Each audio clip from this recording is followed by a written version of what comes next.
Back to my channel Dishani's vlog. And আজকে almost এখন 12টা বাজে।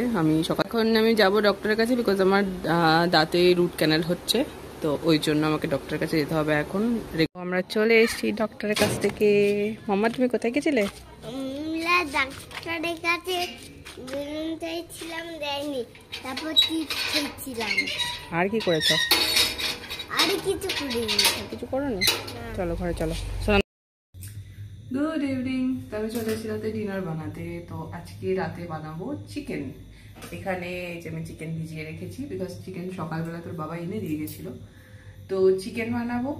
আর হচ্ছে আমি চপিং অলরেডি করতে শুরু করে দিয়েছি। এখানে এই যে পেঁয়াজ আমি কেটে রেখেছি, ভিজিয়ে রেখেছি, নাহলে চোখে খুব জ্বালা করে। তো আমি পেঁয়াজ কাটার সময় অলওয়েজ পেঁয়াজ ছাড়িয়ে এরকম অর্ধেক করে কেটে আমি ভিজিয়ে রাখি।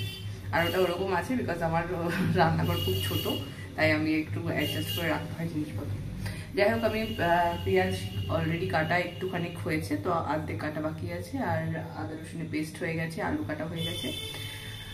আজকে যেহেতু আমাকে রান্না করতে হচ্ছে, বিকজ আমার দিদি আসছে না, তো আমাকেই আজকে রুটি বানাতে হবে। আর চিকেনটা বসাবো, আর আমি রেসিপি শেয়ার করবো, আর যেরকম নর্মালি করে বেসিক সেরকমই চিকেন রান্না করবো, একটু কষা কষা করে। তো চলো দেখাই কিভাবে করছি।